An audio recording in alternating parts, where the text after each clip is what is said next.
Buenas noches, Lidier, un saludo para vos. ¿Cómo te va?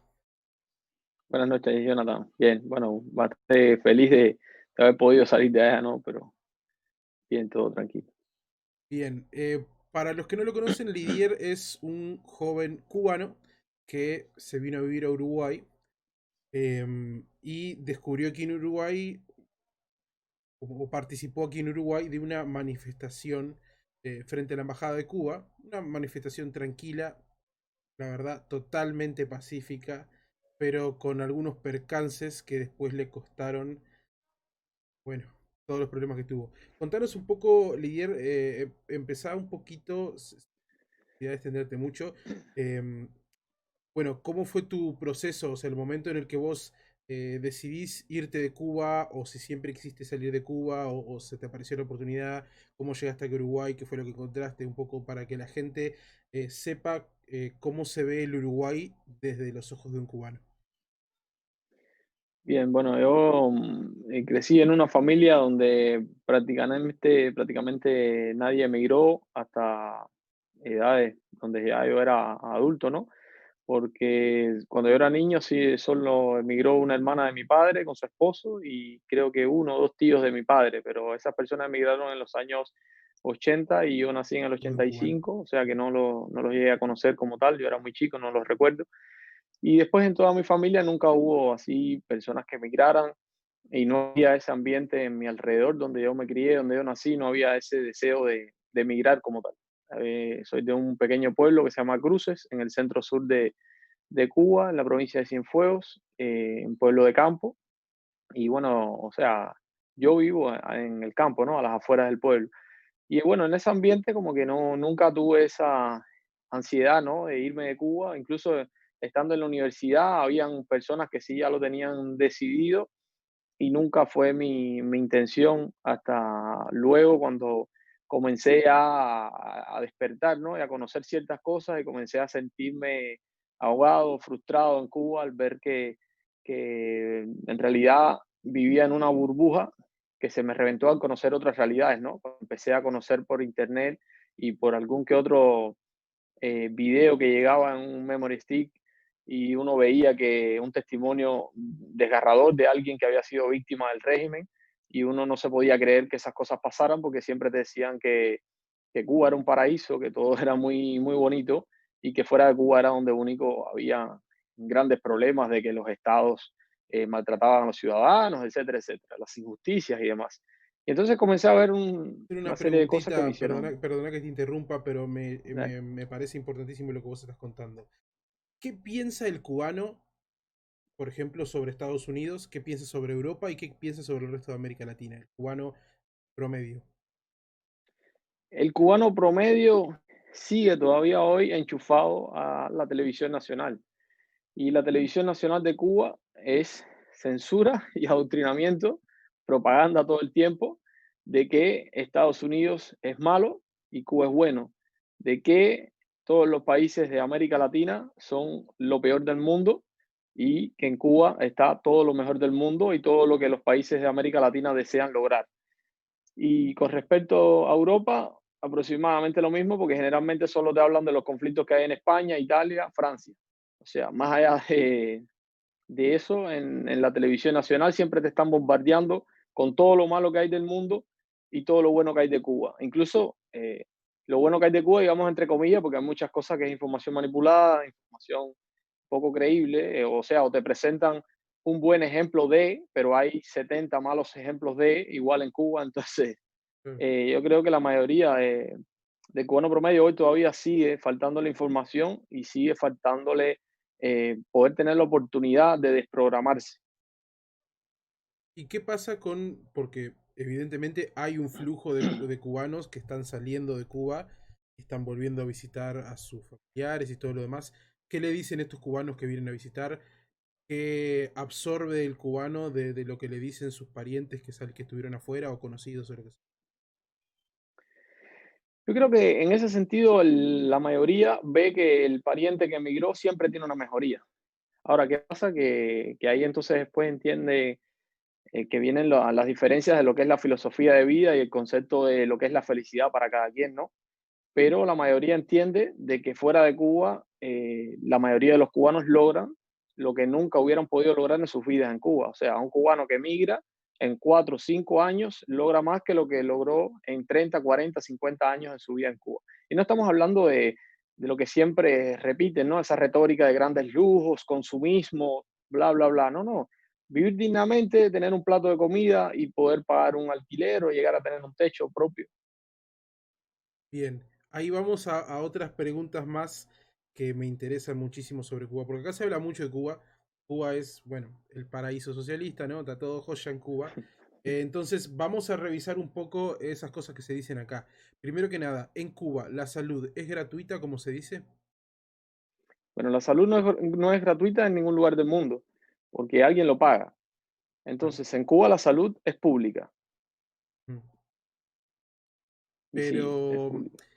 o sea, ¿a qué tenés acceso a toda la salud? O sea, podés hacerte una operación de forma gratuita, podés hacer...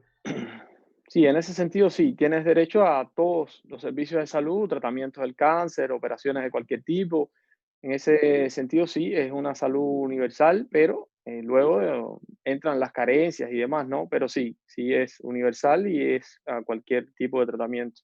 Bien, ¿y qué tal es el sistema de salud? O sea, uno puede, yo qué sé, o sea, es como ir a un hospital a lo que nosotros consideramos normal, o sea, un lugar donde, no sé, nos está nos está cayendo a pedazos, o es o sea, qué tipo, o sea, en comparación con lo que tal vez puedas haber visto acá o en otros lugares, ¿es una salud bien o, o vas a quedarte, ¿no? Mientras estás en tratamiento en un lugar.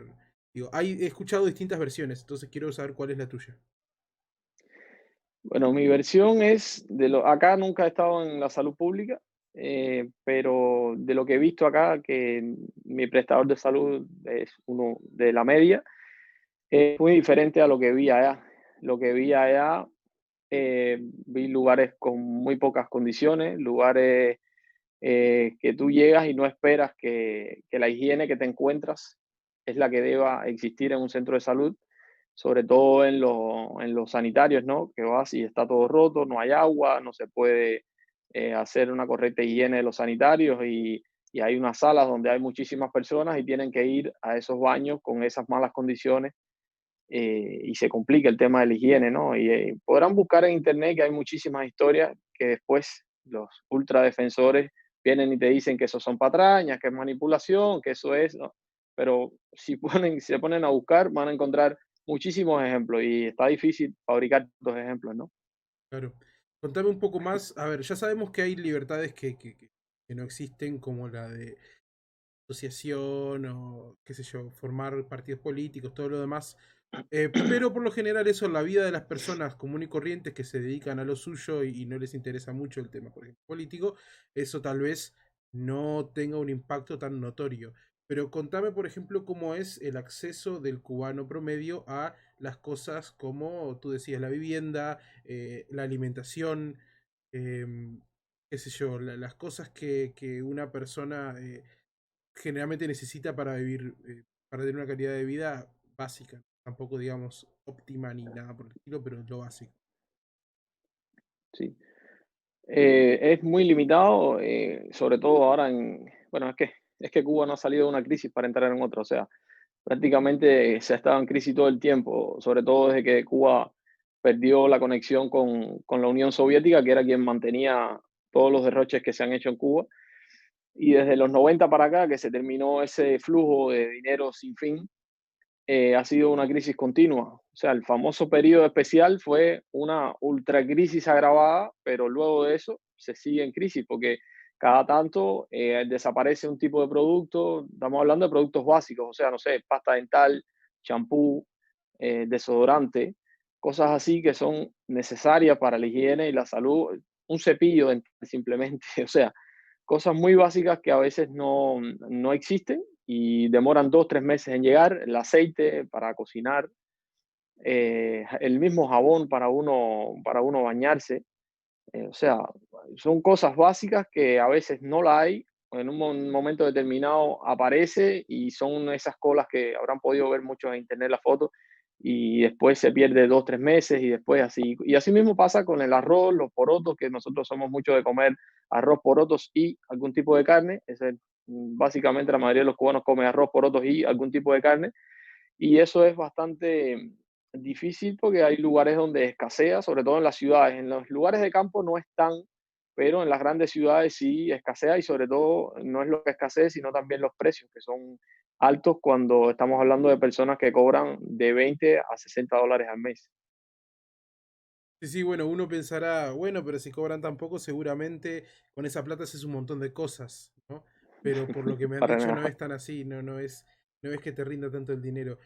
Otra de las cosas que muchas personas me han dicho es el tema de la carne de res, de vaca, la carne que acá es tan común, como que en Cuba eso no está lleno de un montón de complicaciones, la vaca, ¿no? Y todo lo que representa, este, no sé si te tocó a vos de esa manera o es algo que ya está más normal ahora. No, no, eso sigue, sigue bastante precario. O sea, antes no existía para nada. Ahora existen algunos mercados, pero son mercados donde el precio es bastante caro. Y últimamente nada más existe entonces en las tiendas que abrieron por dólares americanos. O sea, en Cuba no te pagan en dólares americanos y ahora está de moda una red de mercados con dólares americanos que las demás personas que no tienen dólares americanos no pueden comprar ahí. Entonces, si nadie gana dólares americanos, los dólares solo llegan desde el exterior. Y somos nosotros los emigrados los que tenemos que mantener a nuestras familias y enviarle esos dólares americanos para que puedan comprar básicamente comida. O sea, digo, me suena raro que estén metiendo cosas en dólares en el país que es tan poco amigo de Estados Unidos, ¿no? Pero como vos me decís, obviamente que se dedican bueno, a capitalizar lo que les llega de afuera, o sea que, bueno, se sostiene por la gente que como vos está trabajando afuera y tratando de ayudar a su familia. La verdad que Exacto. es perverso. Incluso desde el punto de vida, desde el punto de vista comunista, debería ser algo que no debería existir, ¿no? Digo, no sé, porque no. Bueno, en fin, no vamos a dar vuelta porque es incomprensible. Si lo queremos entender, es incomprensible, ¿qué querés que te diga? Para mí Es simplemente incomprensible, sí, quieren sí. mantener a la gente esclavizada y punto, y no hay más. Si lo queremos entender desde un punto de vista razonable, se puede. Bien, entonces vos empezaste a notar principalmente el abuso de poder del gobierno sobre algunos ciudadanos, y empezaste a ver tal vez un poco también la calidad de vida que había afuera. Entonces, ¿cuándo es que vos decidís irte de Cuba? Bueno, yo decido irme de Cuba sobre el año 2011 aproximadamente. Ya yo me di cuenta que no, que mi futuro no iba a ser en Cuba. Y entonces ahí comienzo a tratar de buscar la vía para salir y no fue hasta octubre de 2016 que pude salir y venir a Uruguay. ¿Y eso fue por cosas que vos tenías que hacer o por simplemente juntar dinero para salir? Bueno, parte y parte. Una parte fue porque primero yo trabajaba en el Ministerio del Interior allá como informático, o sea, yo me gradúo de ingeniero informático y voy a trabajar al Ministerio del Interior y ahí cuando comienzo a tener todo este despertar, digamos, y comienzo a desprogramarme de todo el adoctrinamiento, comienzo a tener discusiones, a tener cuestionamientos que no eran permitidos, si no son permitidos en la sociedad civil, menos donde los militares. Entonces ahí empecé a tener problemas y fui tildado de tener problemas políticos ideológicos, que es la frase común que se utiliza en Cuba desde toda la vida. Y bueno, ahí logro salir, estuve como 8 meses pidiendo la baja de ese lugar, o sea, yo no quería trabajar más ahí y tenía que trabajar obligatoriamente hasta que un día llegó la carta de que aprobaban mi renuncia, Ah, ocho todavía decís meses, así, o sea, gracias que me dejaron sí, renunciar. exacto. Y ahí me entra a pesar sobre los hombros una prohibición de salida de Cuba de 5 años, porque supuestamente ellos amparaban que al ser informático y trabajar con los sistemas de ellos y demás, uno tenía acceso a supuesta Información cierta delicada. información que nada que ver, porque yo trabajaba con sistemas informáticos básicos de cualquier trabajo de oficinista, o sea, no, nunca trabajé con información clasificada, ni mucho menos. Y entonces comienzo a reclamar, ¿no? a reclamar, donde a mis compañeros le habían puesto 3 años, a mí me pusieron 5, o sea, ahí hubo cierto, ya, cierto peso ya de lo que venía yo buscándome, digamos, ¿no? Por mi conducta de hablar y no callarme lo que pienso. Y bueno, eso me costó 3 años reclamando. La reclamación solo se podía interponer una vez al año. El primer año me la negaron, el segundo me la negaron y la tercera vez entonces justamente logro salir de eso en marzo de 2012. Fue que no, marzo de 2000, en marzo de 2012 logro salir del Ministerio del Interior, 3 años después, marzo de 2015, entonces que ya me dicen que puedo salir de Cuba. Y entonces ahí, bueno, comienzo a buscar alternativas y logro entonces en octubre de 2016 venir a Uruguay. Bien. No, veo que no fue nada fácil, digo, en el país justamente que mucha gente admira, cosas tan sencillas como poder renunciar a un trabajo o irte, Sí. parece que son...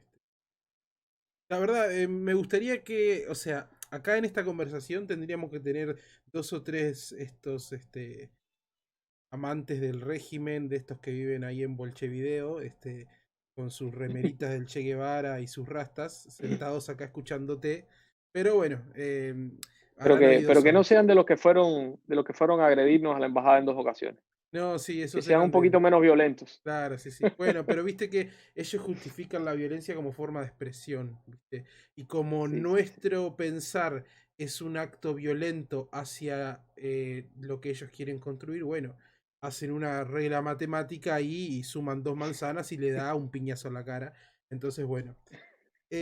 Contame entonces, bueno, saliste de Cuba, genial, llegaste a Uruguay. ¿Qué fue lo que encontraste acá? ¿Qué fue lo que viste distinto? ¿Qué fue lo que te llamó la atención? No me canso de decir que lo que más me chocó acá fue, primero que todo, el primer impacto es ver el desarrollo que hay acá, que a pesar de que no sea el desarrollo, no sé, que se pueda ver en Argentina, en Brasil o en un país del primer mundo, comparado con Cuba, era bastante. Y después ¿Cómo de será? eso, o sea, eso es lo primero que uno ve cuando llega al aeropuerto, sobre todo, es la primera gran diferencia, ver el aeropuerto de acá, a pesar de que es chico, está prolijo, está todo limpio, está todo organizado. Y luego, ya cuando uno comienza a interactuar, lo que me marcó y me sigue marcando y que sigo agradeciendo que siga siendo así, a pesar de que ustedes dicen que ya ha decaído mucho, es la amabilidad. Que todo el mundo te dice buen día, cómo andás, que pases bien, buen fin de, chao, hasta luego, nos vemos. O sea, eso en Cuba como que nos hemos ido adaptando a maltratarnos entre nosotros y desgraciadamente llegas a un lugar y no te atienden bien. Ahora que está comenzando en Cuba lo que es la experiencia de los negocios privados, o sea, hace unos años que empezaron a abrir un poquito algunos negocios privados, es donde único te puedes encontrar un poquito de mejor atención, pero como toda la vida, todo en Cuba fue del Estado y como te pagan lo mismo, sé lo que pase y como todo el mundo sufre los mismos problemas, como que la gente se va desquitando esa frustración de a uno, ¿no? Y terminamos maltratándonos entre nosotros y perdemos esa amabilidad que ustedes todavía conservan acá. Bueno, hay una cosa que... no, digo, esto está bueno porque uno no deja de sorprenderse de las cosas que uno no...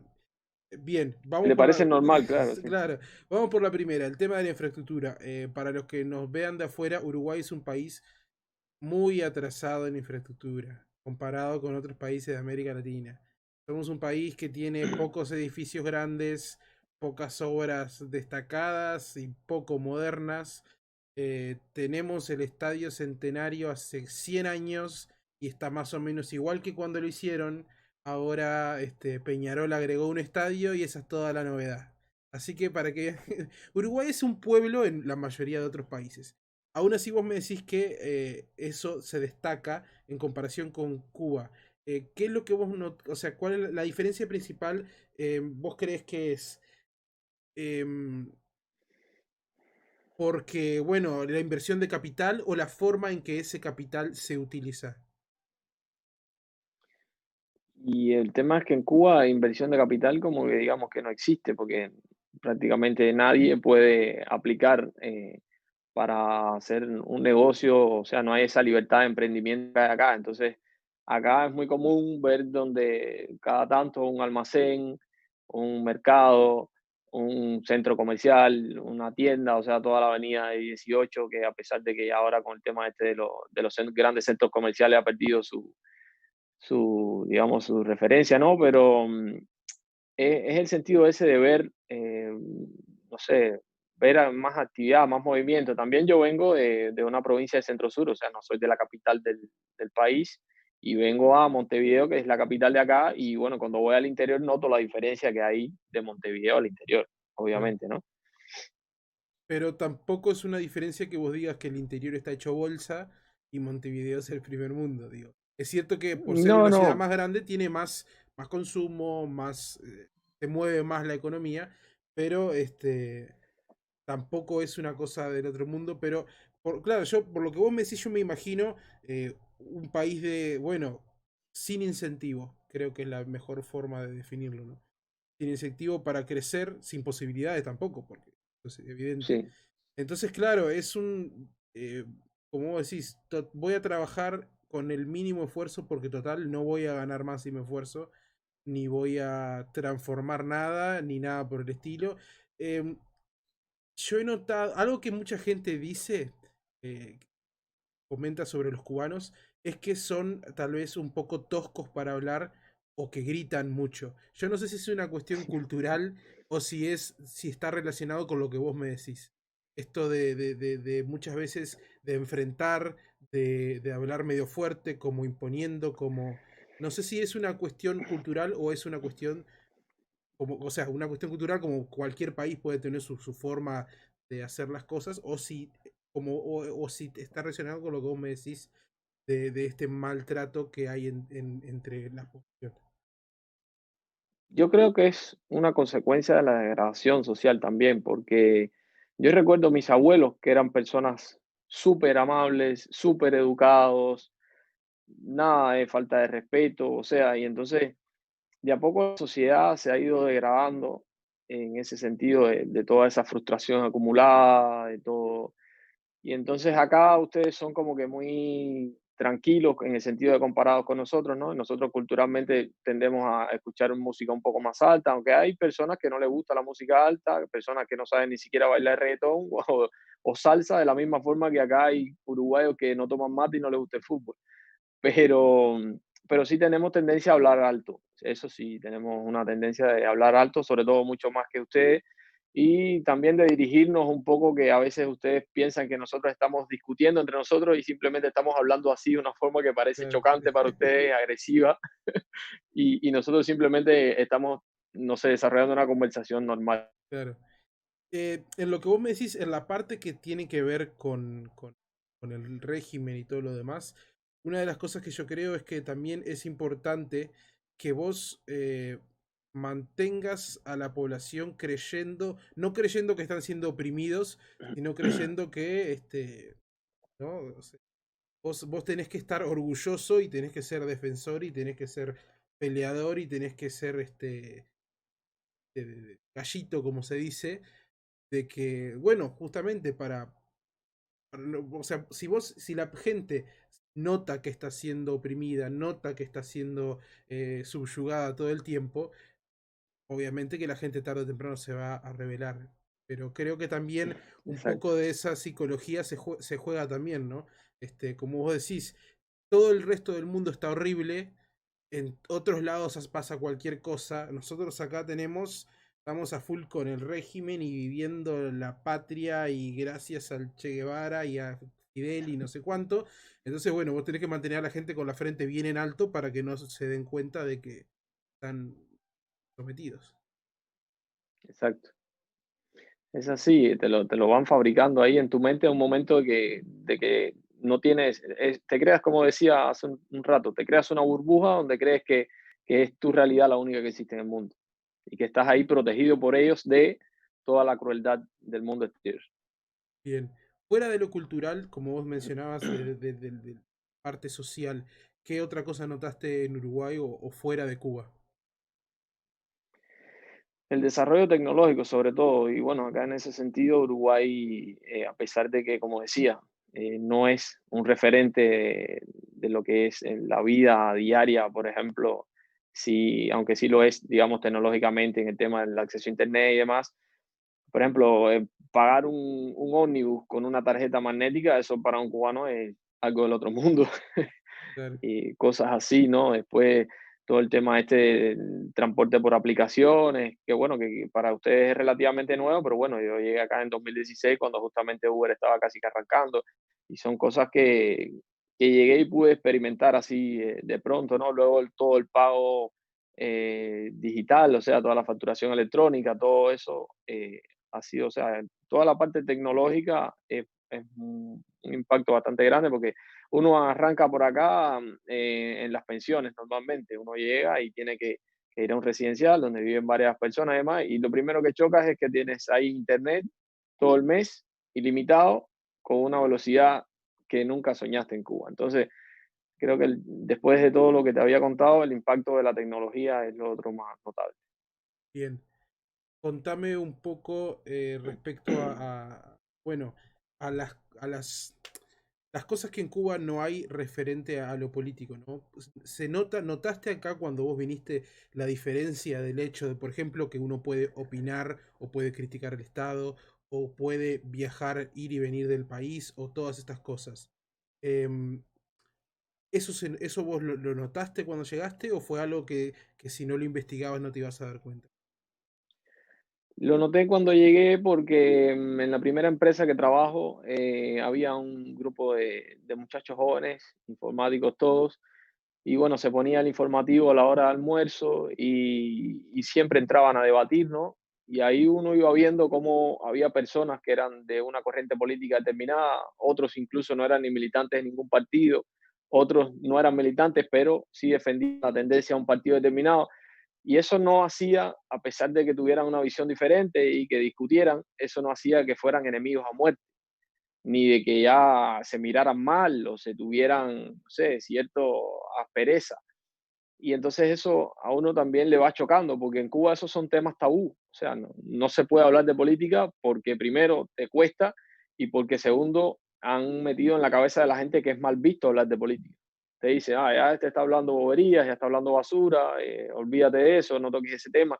Y entonces eso también es impactante y lo pude experimentar así en ese primer centro de trabajo y después en la calle, ¿no? Como uno ve la cartelería, la propaganda política, que son cosas que allá es solo de un lado y nada más porque no hay competencia. Claro, sí, sí, tampoco es muy productivo hablar porque no hay candidatos, no hay, sí, sí, claro. Eh, Así que bueno, en general, por así decir, tu experiencia en Uruguay ha sido positiva, podrías decir. Sí, sí, sí, Bien. sí. Ahora vamos entonces al incidente puntual que desata esta serie de eventos por las que hoy estamos haciendo este video de bienvenida al Uruguay. Contanos a los que están viendo, bueno, qué fue lo que pasó con aquella marcha, con aquello, cómo se decide ir a hacer eso, qué fue lo que pasó que vos fuiste y qué fue lo que pasó en la marcha. Bueno, esto arranca en diciembre, aproximadamente noviembre, diciembre de 2018. En las redes sociales ya se venía debatiendo mucho sobre el tema de Cuba, diferentes influencers, diferentes personas normal que todavía no tenían el estatus de influencer, pero que sí aprovechaban la plataforma de Facebook para hacer estos lives que nosotros le llamamos directa. Y había siempre ese debate y eso, ¿no? Entonces, de pronto surge una idea de hacer una manifestación por los prohibidos, porque habían personas que hacían, por ejemplo, manifestaciones por los presos políticos o manifestaciones por una u otra cuestión, y como son tantos los problemas y tantas las prohibiciones, se decidió como que generalizar por los prohibidos, que bueno, los que estamos prohibidos de ir a Cuba, salir de Cuba, hablar en Cuba, emprender en Cuba, o sea, estudiar en Cuba en una universidad si se sabe que tu corriente política no es comunista, o sea, todas esas prohibiciones que enfrentan los cubanos, los médicos que cuando salen a un contrato de trabajo en el exterior, que ellos le llaman misión, y después deciden terminar ese contrato de trabajo, una de las penalidades es estar 8 años, perdón, sin ir a Cuba, o sea, son tantas prohibiciones que decidieron hacer la convocatoria así de forma general. Manifestación por los prohibidos. ¿Cuándo? 26 de enero de 2019. Bien, una pregunta que te hago. ¿Cuál es la justificación que tiene el gobierno cubano o lo que sea para todos estos castigos que le pone a la gente que no apoya el régimen? O sea, cuál es el motivo, si se quiere decir legal, o cuál es el peligro que representan para el resto de los cubanos? ¿Cuál es el justificativo que ellos le dan? Legalmente son toda su normativa, toda su legislación ambigua, que te dejan espacio para poder hacer lo que se te antoje. Y luego, aun cuando hay tanta ambigüedad en su legislación, también pueden terminar violando incluso su propia legislación y no pasa nada porque no hay nadie, no hay una institución que te pueda decir, no, tu poder llega hasta aquí, o sea, no hay Sí, sí, obvio. separación de poderes, no hay nadie que te pueda cuestionar. Y entonces termina siendo, digamos, no sé, tierra de nadie ahí. Y generalmente se utilizan conceptos ambiguos como razones de seguridad nacional, amenaza de seguridad nacional o otras cuestiones de interés público. O sea, esas fueron las tres razones que se usaron en mi caso, por ejemplo, particular. También se utiliza el tema de propaganda enemiga, que propaganda enemiga puede ser simplemente hablar de libertad y democracia. O sea, tienen en su código penal, tienen bien codificado una serie de delitos que son solo delitos en un país con un régimen dictatorial comunista. Claro, claro. Entonces, teniendo en cuenta todo esto, ustedes deciden hacer una marcha, que acá no tengo el video para pasarlo, pero eh, fue algo que como quien se junta a tomar un mate y ya de paso lleva un cartelito, porque la verdad que era algo sumamente pequeño, ¿no? Frente a la Embajada de Cuba. Sí, la pequeña que te estás refiriendo supongo que sea la de este año, que fue el 11 de enero de este año. La otra que yo te estaba contando fue la primera, que fue en enero del año pasado, y este año decidimos rememorar aquella. En aquel momento fuimos unos cuarenta y tantos y del otro lado eran un poco más, unos 50 capaz, que no nos dejaron cruzar la calle, que nos patotearon, que nos ofendieron, incluso hubo hasta amenazas a Esteban Queimada, el periodista de Bajo la Lupa, de una persona ahí que le dijo que en dictadura él había bajado dos o tres a tiros, que no le daba nada bajar uno más. O sea, estamos hablando de cosas serias, ¿no? Y Sí, sí, bueno, sí, este no, ni año, por hablar. suerte, nosotros éramos solo seis, ellos eran unos 14 y bueno, a pesar de eso, fue mucho más violento y el video que filmamos se hizo mucho más viral porque nos agredieron físicamente, golpearon a Eddie Rodríguez de la Cruz y golpearon a William Felipe Prieto. Nosotros, a pesar de esto, sabíamos que la provocación era esa, tratar de demostrar que nosotros éramos personas violentas y tratamos de mantener la forma y finalmente quedó evidenciado que los violentos fueron ellos y nosotros en ningún momento les respondimos la agresión. Bien, para los que no están al tanto del caso, cuando él dice ellos, se refiere a integrantes del Partido Comunista o del Sindicato de los Trabajadores, que es más o menos lo mismo, eh, que, bueno, aparecen ahí porque, no sé, cuál es su justificativo. Parece que ellos siempre saben que uno va a hacer ese tipo de manifestaciones y aparecen ahí a defender a Cuba, porque pobrecito Cuba, si no sé, capaz que ustedes matan a alguien. Entonces, bueno, justamente, lamentablemente, uruguayos defendiendo el régimen en el que por supuesto no viven, ¿no? Claro, lo defiendo de acá, de forma inalámbrica, ¿no? Ni loco me voy a vivir allá, pero bueno. Y no solo defendiéndolo, sino violando los derechos que a nosotros nos están garantizados acá por la Constitución y las leyes del Uruguay, porque no nos dejaban incluso transitar libremente por la calle y eso fue una violación a nuestros derechos. Bien. ¿Hubo alguna respuesta por parte del gobierno uruguayo que recordemos en ese entonces era, en ambas ocasiones, estábamos bajo el gobierno de Frente Amplio, que es más o menos lo mismo que el de Cuba, solo que todavía no han podido hacer las cosas bien. O directamente no hicieron ningún reclamo al gobierno. No, no hicimos ningún reclamo al gobierno como tal. Ahora, este año fue que se vino a hacer una denuncia porque como ya hubo agresión y demás, una denuncia al instituto que hay acá de derechos humanos, pero bueno, después nos dijeron que eso de ahí como que no procedía, que eso era más bien para temas laborales. O sea, no, o sea, la respuesta que obtuvimos de esa institución fue nula. O sea, no, las personas que después nos asesoraron nos dijeron que como que eso no procedía ahí, pero no tuvimos, o sea, nunca presentamos una queja al gobierno ni nada, porque no, o sea, simplemente a la policía cuando este momento que hubo esa agresión y demás, y sí a los compañeros se les entrevistó y se les tomó declaraciones y demás, pero nada más que eso. Bien. Entonces, luego de esto, no sé a qué distancia de tiempo vos decidís ir a visitar a tu familia a Cuba. Sí, en el año pasado fue un par de meses después. El año pasado yo fui en marzo y este año fue una semana después. Este año la manifestación fue el 11 de enero y yo voy a Cuba el 18 de enero. Bien. Y bueno, primero que nada, ¿no? ¿Tus familiares notaron que lo que sea que vos estuvieras haciendo en Uruguay te permitía visitar Cuba todos los años? Sí, sí, claro. A ellos, ¿qué piensan? ¿Ellos no les llamó la atención eso? ¿No les pareció algo bueno de Uruguay? ¿Ellos están a favor, en contra del régimen? Sí, obviamente, como ya te contaba hace un rato, todo el mundo reconoce las posibilidades de que la mayoría de los cubanos cuando sale de Cuba logra dar un cambio drástico a su vida.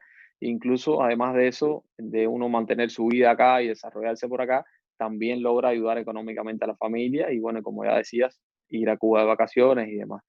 Y bueno, en el caso de mis padres, ellos están en ese rebaño de personas que están totalmente maquinados y fabricados a esa medida y en ese molde y que flotan ahí en esa corriente y es muy difícil ya con la edad que ellos tienen tratar de convencerlos y sacarlos de ese adoctrinamiento porque a uno que es joven le cuesta desprogramarse.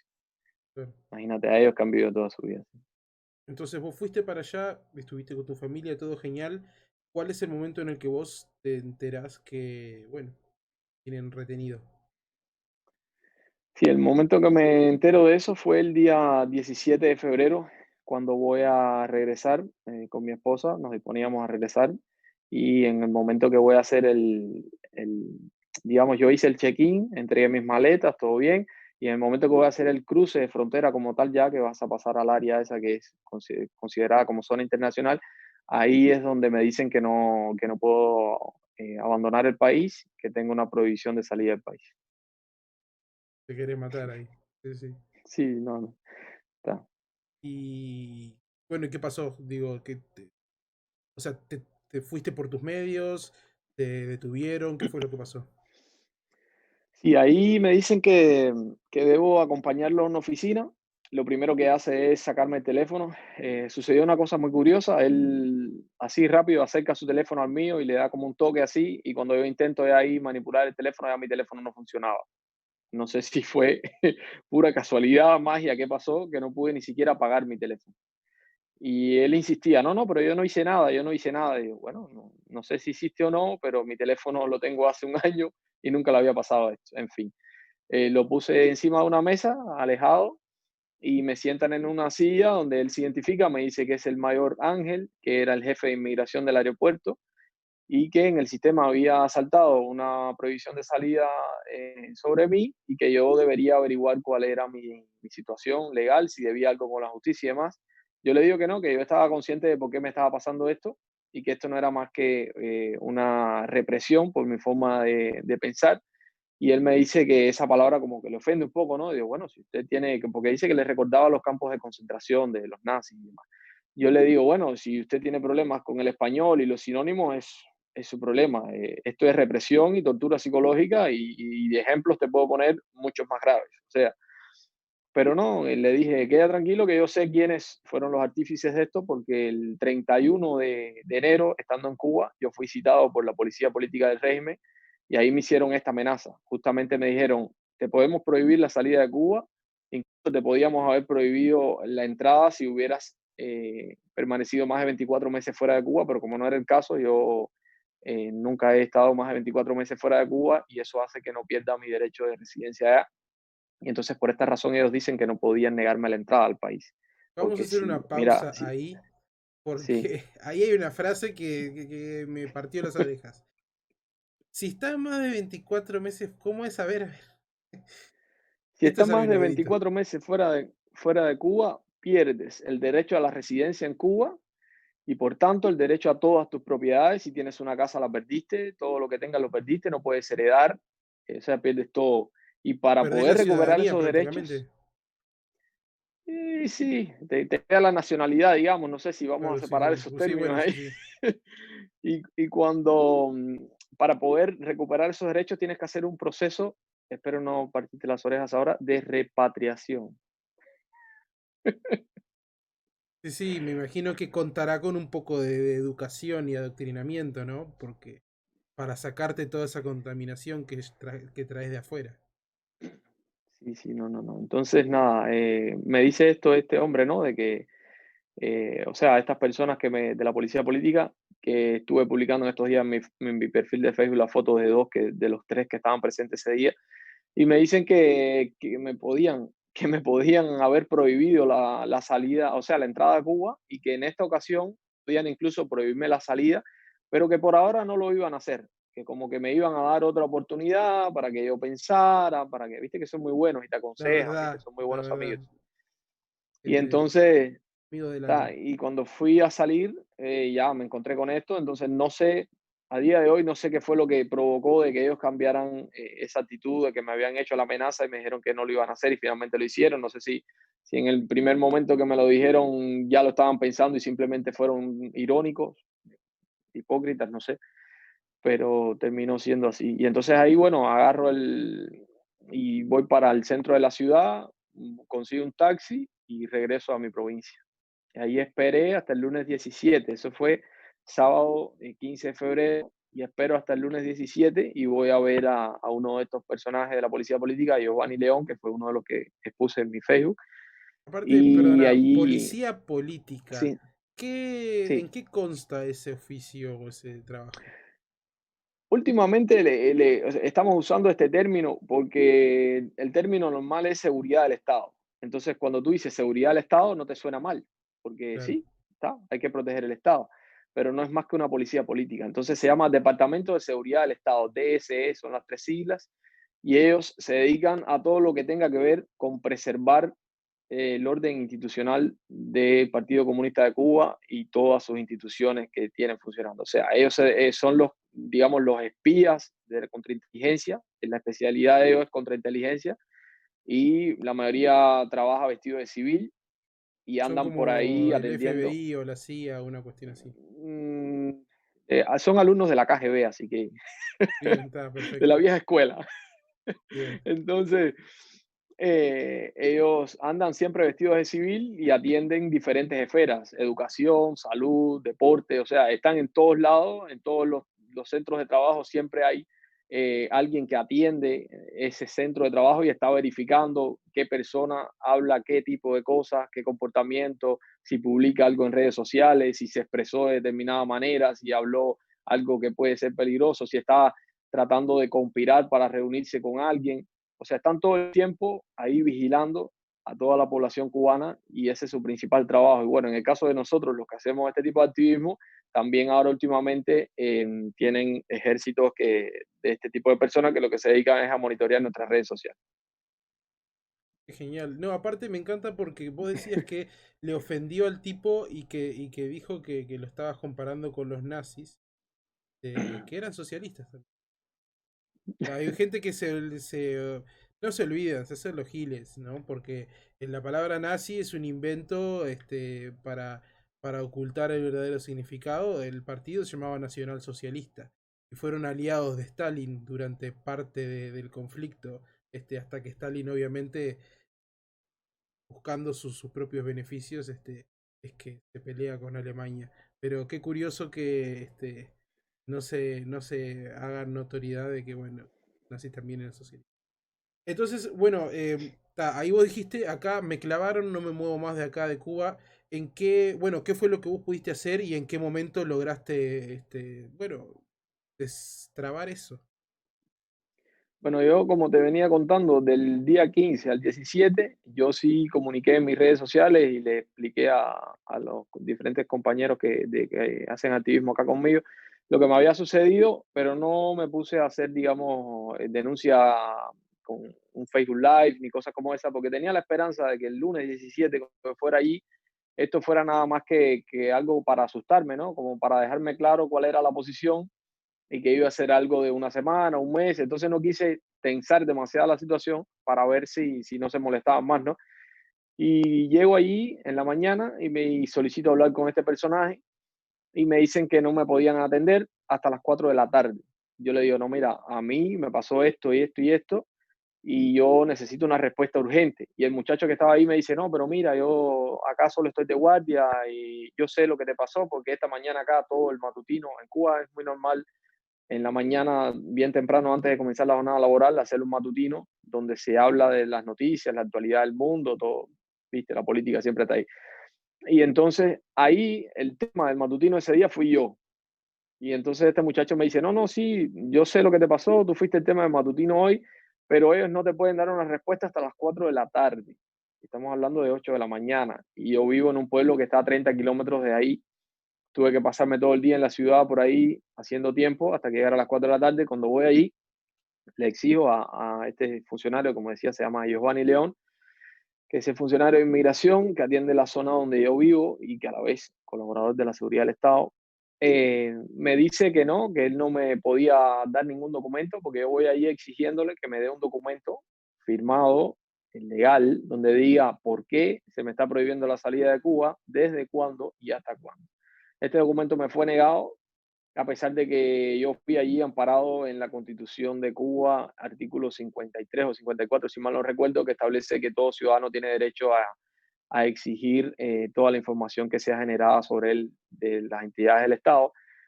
Y como te decía, esto es un ejemplo de los casos en lo que está escrito, está plasmado, pero es como si no existiera. Es para decir, sí, lo tengo acá en la Constitución, sí, sí, mira, acá está el derecho. Después anda a buscarlo, ¿no? Anda Sí, a sí, ejercer claro. ese derecho. Entonces me negó esa información. Yo le insistí más de 3 veces, me dijo que no. Le dije, bueno, ya veo que esto va a ser una guerra en serio. Yo pensaba que ustedes lo estaban haciendo simplemente para asustarme y que lo iban a hacer por un mes, por 15 días, no sé. Si ya esto es así, entonces yo voy a adoptar otra posición, voy a iniciar a hacer mi campaña, mis denuncias y voy a responder a todos los medios de prensa que me contacten, del exterior, de donde sea. Si algún medio de prensa oficialista de acá me quiere contactar, con gusto le voy a responder. Lo que pasa es que pasé 9 meses en Cuba y nadie me contactó de esos medios, ¿no? O sea, los únicos medios que me contactaron estando en Cuba fueron medios independientes, de prensa independiente, o medios del extranjero. Y entonces esa misma noche, el 17 de febrero, salgo en América TV, en el programa de Pedro Sexe, que es uruguayo también, y ahí hago la denuncia y bueno, a partir de ahí comienzan a llamarme Radio Martí de diferentes lugares. Bueno, vos también estuviste en contacto conmigo, me Sí. estuviste haciendo ciertas preguntas y demás. Te agradezco, aprovecho el momento para agradecerte que me hayas estado dando visibilidad a mi caso, ¿no? Y así comencé este proceso hasta que comienzo a buscar asesoramiento legal, doy con unos abogados que me dicen que bueno, lo que yo sabía, que las esperanzas eran prácticamente nulas, pero que siempre era bueno recorrer el camino que está establecido en Cuba para que eso quedara como evidencia y poder denunciar a Amnistía Internacional y a la ONU. Y entonces, bueno, voy y presento mi queja en la Dirección Nacional de Atención a la Ciudadanía del Ministerio del Interior y en la Dirección Nacional de Inmigración en la sección de atención a la ciudadanía también. Cartas ambas que fueron presentadas en febrero y a la fecha no he tenido respuesta. Entonces, em, también envié una carta al cónsul de Cuba acá en Uruguay, hasta la fecha sin respuestas. Fueron ahí incluso compañeros de forma presencial de la Asociación Civil Cubanos Libres en Uruguay en más de 2 ocasiones a exigir respuesta y nunca se le dio. Siempre decían que la semana que viene y nunca dieron respuesta. Después acudí bueno, acá a Presidencia y Cancillería.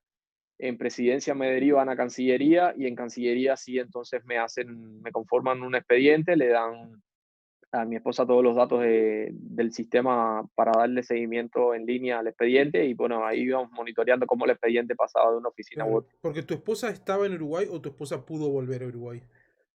Sí, por eso, mi esposa pudo volver. Estaba conmigo en Cuba, pero a ella sí la dejaron volver.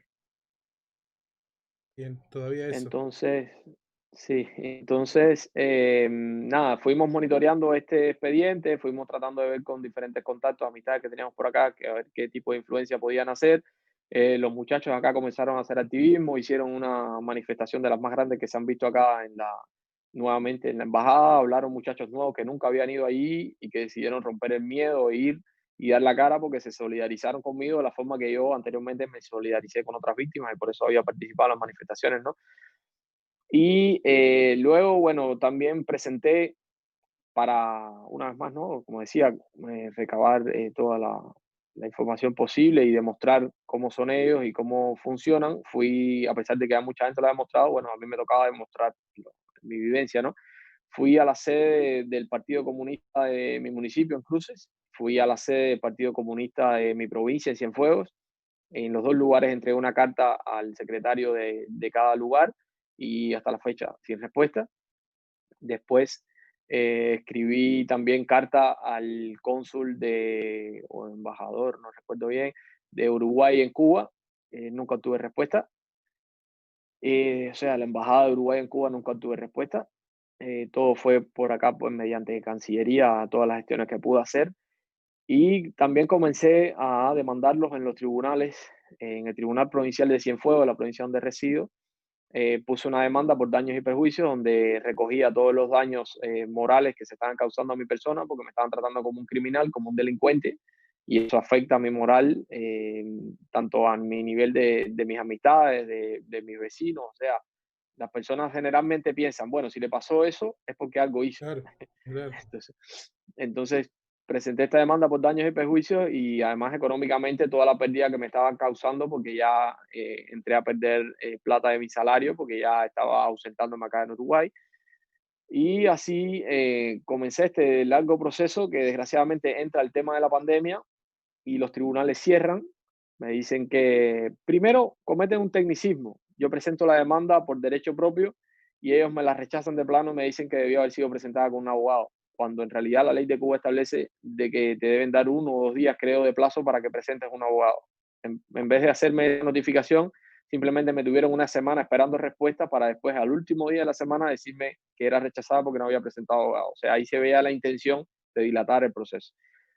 Vuelvo entonces a presentar la demanda con un abogado y esta demanda estuvo ahí dormida con el tema de la pandemia, no se podía procesar y una vez que comienza a procesarse, bueno, ya estábamos llegando a junio y el 13 de junio se produce el segundo vuelo humanitario de Cuba a Uruguay y 2 o 3 días antes. El vuelo fue un sábado y a mí me comunican un miércoles de la Embajada de Uruguay en Cuba que estaba incluido en ese vuelo humanitario. Ahí arranqué con 3, 4 días nada más a correr, fui a inmigración, traté de buscar respuesta. Me dicen que debo llamar un número a La Habana, un número al que llamo y logro grabar la llamada y la publico en mi canal de YouTube. Está ahí en mi canal de YouTube, la pueden escuchar, donde me dicen que ya yo podía salir de Cuba. Entonces me dispongo, preparo todo, otra vez busco un taxi, voy hasta La Habana con mi madre en horas de la madrugada, me dispongo a salir y cuando aparece esta persona que era el que estaba ese día encargado de revisar los pasaportes y demás, veo que entra con mi pasaporte a una oficina, de esa oficina sale y entra otra más, y vuelve a salir y me dice, no, necesito que me acompañe. Ya dije, acabo el problema, pero bueno, él me lleva hasta la mesa donde estaba el representante de la Embajada de Uruguay en Cuba, donde estaban expidiendo el formulario que hay que llenar ¿viste? De todo el tema este de salud, la declaración de salud para entrar al Uruguay. Y además me dan, porque yo había gestionado con la embajada, una carta para poder reingresar al país debido a que mi cédula estaba vencida, se me venció estando en Cuba. Y entonces me dan esta carta y digo, bueno, si ya la embajada me está dando esto, es porque ya creo que sí voy a viajar, ¿no? Pero viste que está ese dilema ahí de que si puedo, que si no puedo. Este señor me sigue escoltando y cuando llega al check-in ahí donde se hace el despacho de maletas, me, me percato de que él se acerca a la muchacha que estaba haciéndome el check-in y la muchacha como que lo mira, no sé, y veo que mi maleta se queda ahí en la estera y como que no la corren hacia atrás. Aún así, la muchacha imprime los boletos y me dice, el vuelo va a ser directo hasta Montevideo, o sea, van a hacer escala en Panamá, pero solo para restablecer servicio del avión, no se van a bajar del avión y van después directo a Montevideo, que tenga buen viaje. O sea, la muchacha hasta me hizo esta parte del teatro, ¿no? Como que vas a viajar y al final no, porque ella sabía que le había dicho que no debía despachar mi maleta. Ahí me acompaña de nuevo, me sigue escoltando hasta la parte donde voy a cruzar frontera y ahí entonces nuevamente el teatro, me miran, miré a la cámara, no sé qué, me dice, bueno, usted no puede viajar. Y es ahí entonces donde yo le reclamo y le digo, no, pero si yo tengo una llamada grabada donde me dicen de Migración Nacional que yo sí puedo salir. Me dice, no, no, usted olvídese que si el sistema dice que usted no puede salir, es porque usted no puede salir. Y entonces ahí donde hago una transmisión en vivo, donde comienzo a protestar y a denunciar lo que estaba sucediendo, que bueno, que finalmente se ve a mi madre en un ataque de pánico total porque tenía miedo de lo que me podía pasar, porque cuando entramos ahí habían como 5 o 6 autos de policía a la parte de afuera, pero que no eran por mí, ¿no? Sino que estaban ahí simplemente cuidando porque había muchas personas para el aeropuerto y demás. Pero por suerte, cuando yo salgo ya alterado, descontrolado, haciendo esta denuncia por una transmisión en vivo en Facebook, ya por suerte la policía no estaba ahí y bueno, y no tuve males mayores que ese mal rato con mi madre, que la vi en un ataque de pánico, nunca la había visto en un ataque de pánico. Y bueno, desgraciadamente fue un momento bastante desagradable y bueno, ahí, por suerte el taxi esta vez, como ya tenía cierto miedo de que pudiera pasar esto, no se había ido y en ese mismo taxi pude regresar a mi ciudad, o sea, a la ciudad donde residen mis padres. Entonces ahí, esto fue, como estamos diciendo, 13 de junio, 2 días después, 15 de junio, se produce la agradable noticia de que el ex canciller Ernesto Talvi publica en sus redes sociales, tanto Twitter como Facebook, de que el ciudadano Lidier Hernández, que es residente en Uruguay, fue prohibido abordar un vuelo humanitario, estamos preocupados por su situación, vamos a hacer las gestiones pertinentes. Y ahí comienzan a pedirme acá de que una vez más, ¿no? Que trate de bajar un poco el perfil para ver qué se podía hacer, no sé cuánto. Y 4 días después me cita la policía política y me dice que tenían buenas noticias. Ahí entonces voy el día 20 ¿Buenas de para ellos o junio para vos? y bueno, yo no sabía para quién, pero decían ellos que eran para mí. Voy el 20 de junio hasta estas oficinas donde mismo me había entrevistado en otras ocasiones. Había uno de los que había estado en un interrogatorio del año pasado y estaba el jefe de inmigración, Mayor Reinaldo, que no lo conocía. Y este me explica, lo primero que me dice es, ya en este momento ya puedes salir de Cuba. Lo que sucedió en este último vuelo fue una equivocación, me dice, porque dice que a ese teléfono donde yo llamé, como que ellos no tenían el control de ese sistema que era el donde estaba la prohibición de salida, sino que ellos nada más lo que hacían era verificar de que yo estuviera en el vuelo humanitario incluido y que la embajada hubiera autorizado que podía volar, pero no habían rectificado el sistema y entonces para qué había que llamar y pedir un permiso de salida. O sea, esto es una locura. Y bueno, me dice ya que en ese momento ya yo podía salir, pero que esto se daba a que habían hecho un análisis de la conducta de mi padre y por el buen comportamiento de mi padre se me iba a permitir a mí la oportunidad de salir de Cuba. O sea, yo irónicamente fui tan irónico como ellos, me quedé callado porque dije, ¿de qué vale si ya he discutido en otras ocasiones con ellos por gusto? Es como hablar en una pared. Y bueno, nada, al final me dice, ¿tienes algo que decir? Le dije, no, no, solamente agradecerle por la oportunidad. Chao. Ya, porque, ¿qué le vas a Sí, decir, sí, no? porque no te va Y a entonces, bueno, poner a pelear para agravar la claro, ¿no? situación. Además me dijeron, la primera que hagas, te volvemos a activar la prohibición de salida.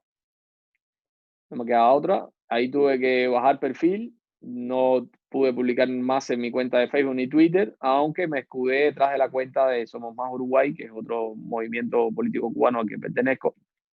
Y me escudé detrás de esa cuenta de Twitter y bueno, por ahí estuve haciendo mis denuncias durante estos 4 meses que tuve que hacer silencio por mis redes sociales normales. Y bueno, llega mes tras mes, fecha tras fecha, íbamos cambiando el vuelo y a los 15 días Cuba decía que no iba a autorizar y no autorizaba hasta que llega el día 10 de octubre pasado y finalmente pude abordar un vuelo y regresar a Uruguay.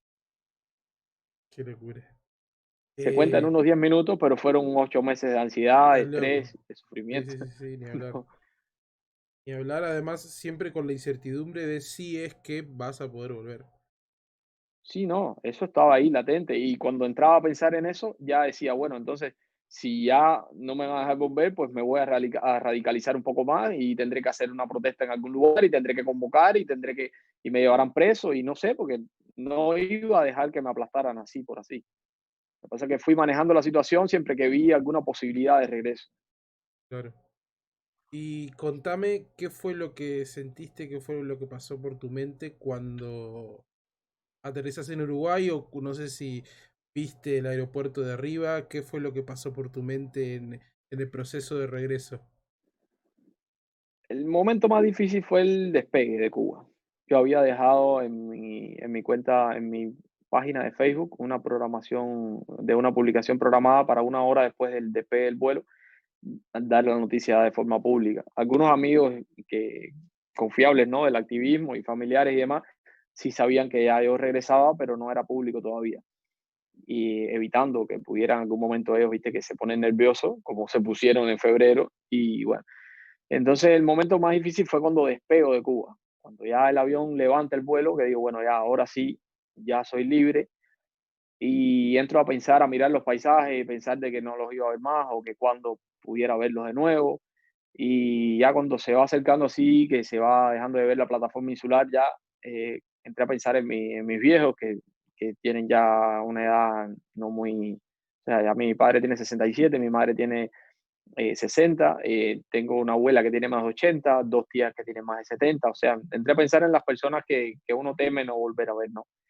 Y ahí ya no pude contener la emoción, me quebré ahí, fue un momento bastante fuerte, pero bueno, me repuse y empecé a pensar en todo lo bueno de haber logrado salir a pesar de que ahora no pueda regresar a donde vivo, ¿no? Y bueno, después de llegar a Uruguay, ya viste que este vuelo, cuando entras a Montevideo, que vuelas así, que ves toda la Rambla, vuelves a ver todas las luces, que cuando vas llegando a Cuba ves prácticamente muy pocas luces, y llegas acá y empiezas a ver de nuevo las luces, la ciudad toda alumbrada, no sé qué, y como que te va dando esa alegría de que ya estás por aterrizar de nuevo donde quieres estar.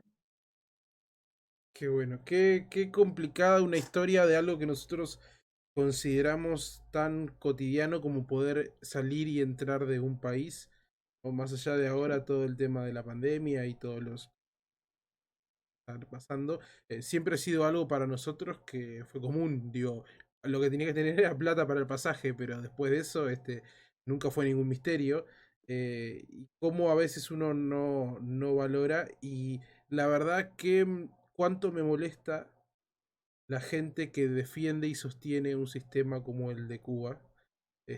Todos estos imbéciles que salen a rectificar y a decir que allá en Cuba hay igualdad. Obvio que hay igualdad si somos todos pobres, hermanos. Si todos, si exacto, emparejás para abajo, exacto, obviamente que vamos a ser todos iguales. exacto, Y todas estas cosas que ellos defienden, y insisten y promueven y que quieren aplicar acá, este, teniendo ellos en cuenta de que, bueno, si se lograra aplicar como ellos son afines a ese modelo, van a estar dentro del grupo de los beneficiados. Porque también exacto, yo sé que hay en Cuba, si bien se pasa mal, hay un montón de gente que no la pasa mal porque es la que sostiene esto y la que es beneficiada directamente. La verdad exacto. que, sin palabras, Lidier, a mí también, digo, yo también he estado fuera de Uruguay, también he migrado, también he ido, he vuelto, a veces cuando la cosa se complica, en Uruguay tenés que salir y tenés que buscar trabajo, y todo lo demás. Y entiendo parte de las cosas que vos vivís y sentís. Pero espero que lo que vos pasaste pueda servirle a otras personas para entender la importancia de que no es solamente una banderita, no es solamente un color político, no es solamente una discusión en Twitter, sino que estamos hablando de las vidas de las personas y de cosas que afectan, no solo a uno, sino a la familia de uno, a las personas que queremos, y que son cosas que son totalmente solucionables, que no tendrían por qué ser así y que muy fácilmente podrían dejar de ser así si no fuera porque justamente hay gente sosteniéndolo y sigue siendo de esa manera. Y estamos hablando de que hoy en Cuba, a pesar de que son los mismos los que están gobernando, porque en Cuba en estos 61 años el gobierno no ha cambiado, son los mismos generales que llegaron cuando quisieron caer la dictadura de Batista, son los mismos que están en el poder, simplemente que se han ido muriendo por cuestiones de la naturaleza propia, pero son los mismos que están en el poder.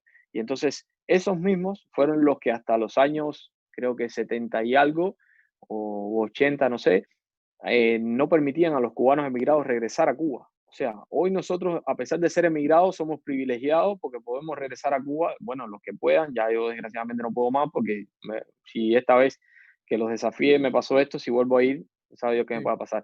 Entonces, eh, también está el tema del permiso de salida. En Cuba hubo hasta el año 2011, estamos en 2020, solo hace 9 años, que se puede salir de Cuba saliendo. O sea, antes de esto había que pedir un permiso de salida de Cuba que se llamaba Carta Blanca, que costaba $150, que además de esto, la policía política te hacía un- una tomografía total de dónde había sacado la plata, a dónde ibas, por qué, te decomisaban tu propiedad, tu casa, tu auto, todo lo que tuvieras, te hacían un inventario, cuántos vasos tienes, cuántas cucharas tienes, cuántos platos tienes, cuántos cuchillos tienes, y el día que te ibas a ir, te revisaban ese inventario y si faltaba una cuchara, un plato, no te podías ir. O sea, porque a veces la gente se piensa que Cuba es lo que soy. No, no, no. Cuba es lo que es, desgraciadamente, desde 1959.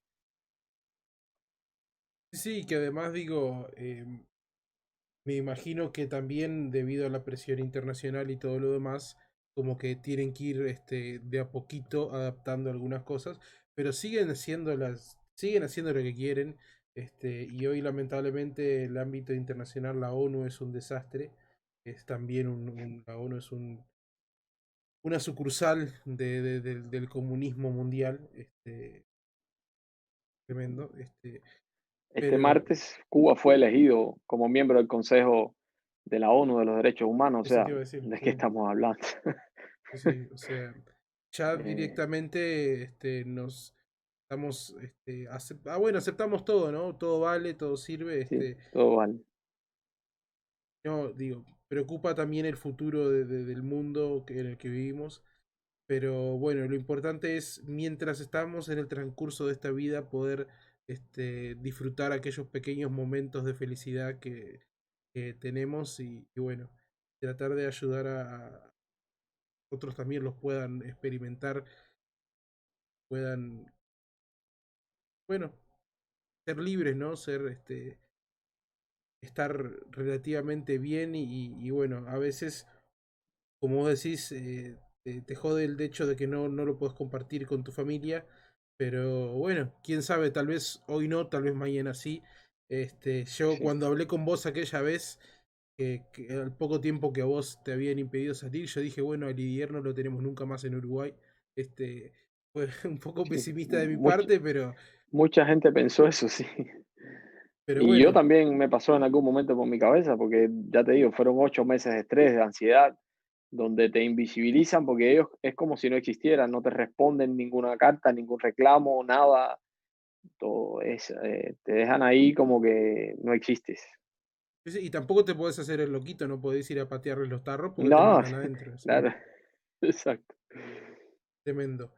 Bueno, Lidier, muchísimas gracias, un gusto hablar con vos. Ya te digo, a mí me sorprendió muchísimo cuando vi que vos habías vuelto, por eso te escribí enseguida.